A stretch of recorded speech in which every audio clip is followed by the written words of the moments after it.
Voter list में गड़बड़ी करके वोट की चोरी, सरकार की चोरी। महाराष्ट्र में फर्जी वोट बढ़ाकर तो बिहार में SIR के जरिए वोट कटवा देने का फॉर्मूला। ये सारे आरोप विपक्ष प्रधानमंत्री नरेंद्र मोदी पर लगातार लगा रहा है। इन हालात से निपटने का अंतिम विकल्प सुप्रीम कोर्ट ही है, लेकिन सर्वोच्च अदालत से भी किसी आदेश या निर्देश की जगह सुझाव और तारीख ही मिले तो विपक्ष के पास क्या रास्ता बचता है। सवाल जब लोकतंत्र और संविधान की सुरक्षा से भी जुड़ा हो तो स्थिति ज्यादा गंभीर हो जाती है। बिहार में वोटर लिस्ट के स्पेशल इंटेंसिव रिवीजन का मामला अभी सुप्रीम कोर्ट में चल रहा है। 13 दिन बाद उसकी फिर से सुनवाई होनी है, तारीख दी है कोर्ट ने। लेकिन चुनाव आयोग ने पूरे देश में SIR की तैयारी करने के लिए अपने अफसरों को फरमान दे दिया है। ये कोई चौंकाने वाली बात भी नहीं है, क्योंकि इस बात का अंदेशा हर राजनीतिक दल को पहले से ही था। चौंकने वाली बात यह भी नहीं है कि सुप्रीम कोर्ट में चल रहे केस के बीच में ही चुनाव आयोग ने यह सब शुरू कर दिया। क्योंकि जब चुनाव आयोग को सुप्रीम कोर्ट के फैसलों से कोई फर्क नहीं पड़ता तो फिर उसके सुझाव और सुनवाई से क्या फर्क पड़ेगा। यही वो सवाल है जो सीधा देश के संविधान और लोकतंत्र से जुड़ता है। इसके लिए राहुल गांधी लंबे समय से राजनीतिक और सामाजिक आंदोलन चला रहे हैं। अब उन्होंने एक ऐसा प्लान तैयार किया है जिसके सहारे प्रधानमंत्री नरेंद्र मोदी और तमाम संवैधानिक संस्थाएं जो हैं उनके जरिए मोदी सत्ता का प्रत्यक्ष या परोक्ष, मतलब सीधे या घुमाकर, जो भी वो हथकंडा चल रहा है उसको फेल किया जा सके। नमस्कार, मैं विजय, आप देख रहे हैं एक्सक्लूसिव खबर। आज के दौर में जो सच है वही एक्सक्लूसिव है। आज का सच ये है कि लोकतंत्र को सिर्फ लोकतंत्र ही बचा सकता है, कोई राजनीतिक दल या नेता नहीं। इस बात का सबूत 1977 में देश देख चुका है, राहुल गांधी भी देख चुके हैं। इसीलिए आज सावन के पहले सोमवार को ही राहुल गांधी ने बिहार कांग्रेस की एक अर्जेंट मीटिंग दिल्ली में बुला ली है, जो कुछ ही देर में शुरू होने वाली है। आपको याद होगा कि राहुल गांधी भगवान शिव की तस्वीर लेकर के लोकसभा में चले गए थे और वहां उन्होंने उसको लहराया था। तो अब भगवान शिव से एक बड़ी प्रेरणा लेकर के राहुल गांधी अपने सबसे बड़े प्लान को बिहार की धरती से ही लागू करने जा रहे हैं। इसीलिए बिहार कांग्रेस के साथ उनकी आज की मीटिंग बहुत बहुत महत्वपूर्ण होने वाली है। अच्छा, इससे ठीक एक दिन पहले पटना में तेजस्वी यादव के घर पर महागठबंधन की मीटिंग भी हुई। उस मीटिंग में राष्ट्रीय जनता दल, कांग्रेस, लेफ्ट पार्टियां और मुकेश सहनी की पार्टी VIP भी शामिल हुई। बिहार में अक्टूबर के पहले हफ्ते में विधानसभा चुनाव की तारीखों का ऐलान होना है। इसलिए महागठबंधन की 6 घंटे से ज्यादा चली बैठक का एक अहम मुद्दा वही था, सहयोगी दलों में सीटों का बंटवारा, और उस मुद्दे पर चर्चा भी हुई। एक समन्वय समिति बनाने पर भी चर्चा हुई। लेकिन इन सब के साथ एक और महत्वपूर्ण मुद्दे पर भी बातचीत हुई, विचार मंथन हुआ।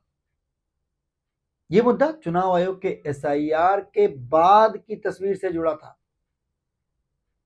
सुप्रीम कोर्ट के सुझाव और 28 तारीख की अगली सुनवाई से भी पहले चुनाव आयोग ने जिस तरह पूरे देश में SIR की तैयारी शुरू कर दी है, उसके बाद अब विपक्ष को बहुत ठीक से समझ में आ चुका है कि उसे अब रणनीति नए सिरे से बनानी होगी।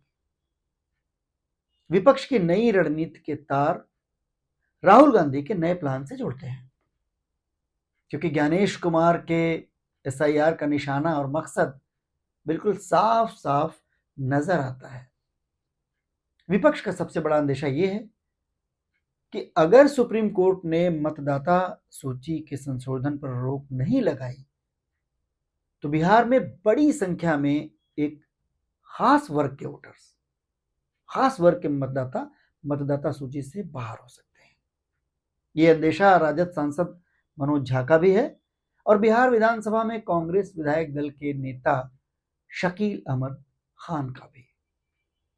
विपक्ष को लगता है कि यह वर्ग एकजुट होकर के विपक्ष को वोट देता है, इसलिए चुनाव आयोग किसी भी तरह इन लोगों को, उस वर्ग के लोगों को मतदाता सूची से बाहर करना चाहता है। सुप्रीम कोर्ट के सुझाव मानकर वोटर आईडी, राशन कार्ड और आधार कार्ड लेकर भी इस वर्ग का एक बड़ा हिस्सा वोटर लिस्ट से बाहर किया जा सकता है। इसके अलावा गरीब और कम पढ़े लिखे, पिछड़े, अति पिछड़े, दलित, महादलित वर्ग को, ये वो वर्ग है जो परिवार पालने के लिए दूसरे राज्यों में जाकर के मजदूरी करता है। इस वर्ग से करीब 2 करोड़ वोटर बिहार में चुनाव आयोग के निशाने पर दिखाई दे रहे हैं, जो मोदी और नीतीश कुमार की सत्ता से परेशान होकर विपक्ष के लिए वोट कर सकते हैं। मुख्य चुनाव आयुक्त ज्ञानेश कुमार के तेवर ये भी बता रहे हैं कि विपक्ष के सामने ये संकट पूरे देश में आने वाला है, चाहे वो ममता बनर्जी हो, चाहे अखिलेश यादव या फिर तमिलनाडु और केरल, क्योंकि उस वर्ग विशेष के बारे में प्रधानमंत्री नरेंद्र मोदी से लेकर भारतीय जनता पार्टी के लगभग हर नेता की सोच एक जैसी ही है।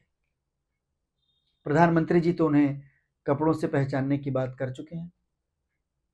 उत्तर प्रदेश के मुख्यमंत्री जी भी खुलेआम 80-20 की बात किया करते हैं और पूरी बीजेपी कहती है कि उसे इस वर्ग विशेष का वोट चाहिए ही नहीं। खुलेआम ऐलान किया जाता है कि हमें आपका वोट नहीं चाहिए।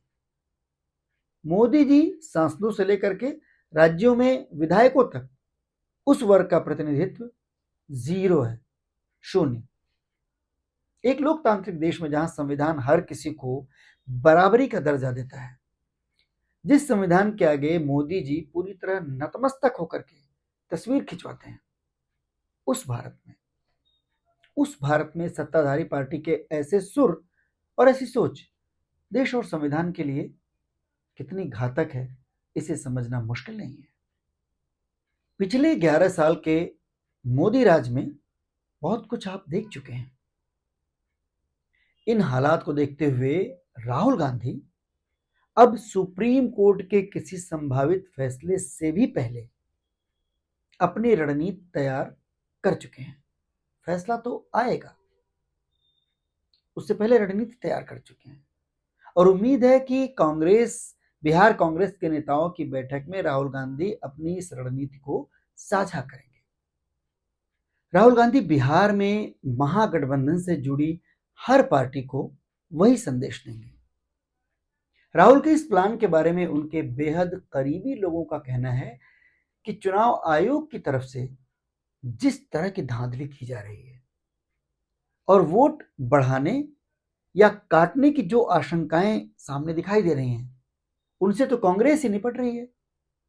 कांग्रेस ने ग्राउंड पर पैनी नजर गड़ाई रखी है, लेकिन सत्ता के खेल को पूरी तरह खत्म करने के लिए जनता को ही जागरूक करना पड़ेगा।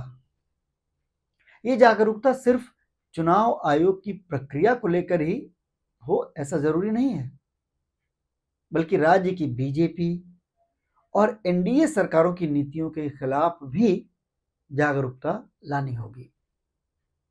खासतौर से प्रधानमंत्री नरेंद्र मोदी की नीतियां जो लोकतंत्र और संविधान को खतरे में डाल सकती हैं, उनके खिलाफ जनता को जगाना होगा। ये राहुल गांधी की रणनीति है। राहुल गांधी अब जनता के सहारे ही केंद्र में मोदी और राज्यों में बीजेपी की सत्ता को चुनौती देने का मन बना चुके हैं, लोकतांत्रिक तरीके से सामना करने का मन बना चुके हैं। राहुल अब एक जन क्रांति की अलख जगाने की दिशा में आगे बढ़ रहे हैं।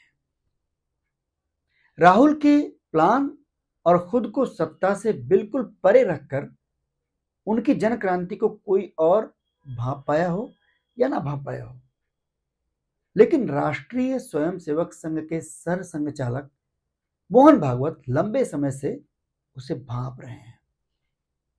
इसीलिए 2024 के लोकसभा चुनाव के बाद से ही मोहन भागवत जी नरेंद्र मोदी को इशारों में इशारा दे रहे हैं, चेतावनी दे रहे हैं, क्योंकि राहुल गांधी की जन क्रांति का तगड़ा असर 2024 के लोकसभा चुनाव के नतीजों में सामने आ चुका है।